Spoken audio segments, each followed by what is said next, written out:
On the way to a family gathering, my husband suddenly went pale and whispered, "Turn the car around right now." I was stunned. Why? Just turn around, please. I trusted him completely, and it saved us all. When I found out the reason, I never looked at my parents the same way again. The plan was straightforward. Leave early, pack snacks for the back seat, coffee up front, drive a few hours south, cross the border into Mexico, hug relatives I hadn't seen in years, and pretend to enjoy the endless plates of carnitas and homemade salsa. It was supposed to be relaxed, almost dull, which was exactly what I wanted.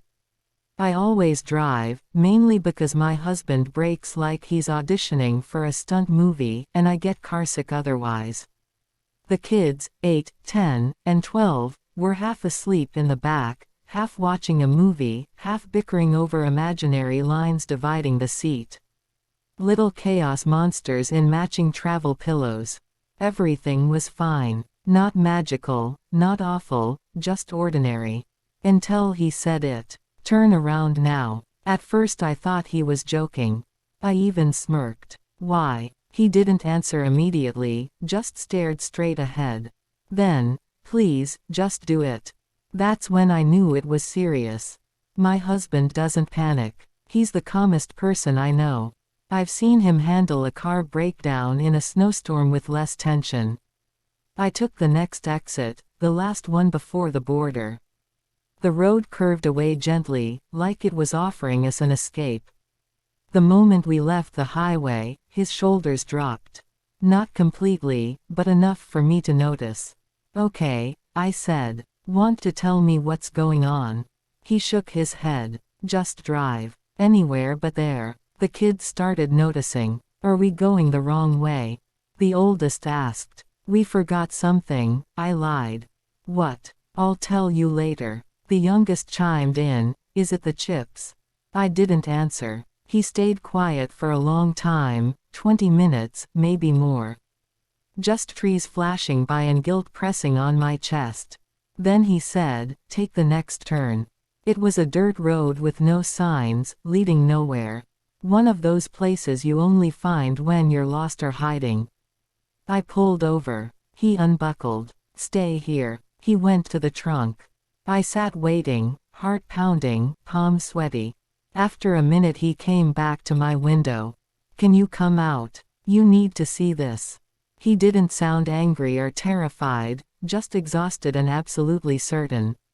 I got out. He opened the trunk, pulled out the black suitcase my parents had handed us that morning, unzipped it, and folded back some clothes. There, wrapped in a towel inside a plastic bag, were bricks. Not well hidden, just tucked under a layer that wouldn't fool any border agent for more than a few seconds. I didn't scream. I didn't cry. I just froze. The world tilted. He zipped it shut without a word. The silence said everything. "They put that in our car," I whispered. He nodded. "With the kids," I added. Another nod. "How did you know?" I asked later. "When they gave us the suitcase." The way they smiled, too relaxed, too confident.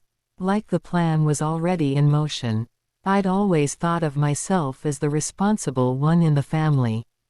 Not just in the pays bills on time and remembers sunscreen, wait though that too, but as the one who didn't explode, disappear, or lie for fun.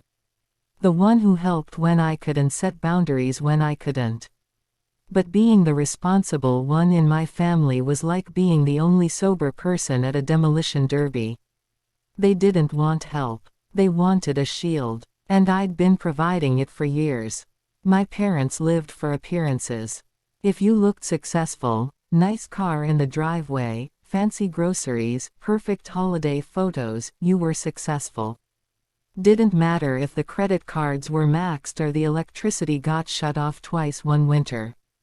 Image was everything. Money came and went like the weather. Some years we had new gadgets and vacations, others, pasta with ketchup for dinner.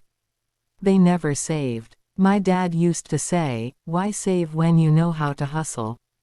I was 9. My younger sister inherited all of it, The charm, the shine, the ability to light up a room while quietly draining everyone in it. She was the favorite. Everyone knew it. I was the serious one, the boring one. They said it to my face sometimes. My mom once told me at Christmas dinner that my problem was mistaking discipline for personality. And the worst part, I believed them. I thought love had to be earned by being useful, reliable, reasonable. So that's what I became. They'd call when they needed help with paperwork, bills, or when my sister lost yet another job and needed someone to cover rent. I gave what I could, not everything, just enough to keep the peace. Just enough to avoid being the villain. Even when they twisted every no into selfishness, I still helped. Because they were family. Then things shifted. About 5 months before the trip, my sister's daughter, my niece, was having trouble at school. Acting out, struggling to focus. They wanted to move her to an expensive private academy that promised smaller classes and specialized support. They couldn't afford it, of course, but they'd gotten her conditionally accepted if they paid a deposit. They asked me for help. Just this once. We'll pay you back. My stomach sank. I loved my niece. But I knew the pattern. I had 3 kids of my own, a mortgage, no private school budget. I said no, gently, but firmly. I'm sorry. We can't. They went cold. My mom said, of course. You have your rules. We barely spoke for weeks. Then the family gathering invitation came. Suddenly everything was warm again. They were excited to see us. They'd figured things out. Money wasn't an issue anymore. I didn't ask how. I should have. They asked if we could take an extra suitcase in our minivan. Their car was too packed. Sure, no problem. The morning we left, my dad handed me the black suitcase with a big smile. It won't fit in ours. I tossed it in the trunk with our luggage, cooler, and kids' backpacks. Didn't think twice. They waved cheerfully as we drove off, happier than I'd seen them in years. Now, staring at the contents, it all clicked. We left the suitcase on their front porch that same afternoon, using the spare key they still kept under the fake rock. We set it inside the door, locked up, and drove home in silence. The calls started immediately. We didn't answer. When my mother finally got through days later, her voice was syrupy. We were so worried. Where did you go? I waited. Where's the suitcase? She asked lightly. We left it at your house, I said. If it was that important, maybe you should have carried it yourself. Silence. Then a small catch in her throat. She knew I knew. Don't call again, I said, and hung up. They showed up unannounced a week later, all smiles and excuses. We didn't think it would be a big deal. We were desperate. You wouldn't help us. I stepped outside and closed the door behind me. You didn't just betray me, I said quietly. You put me, my husband, and your grandchildren at risk of prison. They had no real answer. We're done, I told them. Don't come here. Don't call. You don't see the kids anymore. My mother's last words as I turned away, you'll come around. You always do. For the first time, I knew she was wrong. 3 days later, I went to pick up the kids from school. They weren't there. The teacher smiled innocently. Your parents picked them up early. They said you asked them to. I drove to my parents' house in a fog. Inside, it looked like a toy store explosion. New bikes, tablets, candy, a gaming console. The kids were ecstatic, sugar high and surrounded by gifts they'd never gotten from my parents before. It wasn't love. It was leverage. We took the kids home, with the toys, because making them leave those behind would only make me the bad guy. That night I looked at my husband and said, we have to move. He didn't ask why. You mentioned the Texas office is still open for transfer. Your sister's there. Let's go. We accepted the transfer the next week. New jobs, new schools, new state. We didn't tell anyone where we were going. Blocked numbers, changed emails, vanished quietly.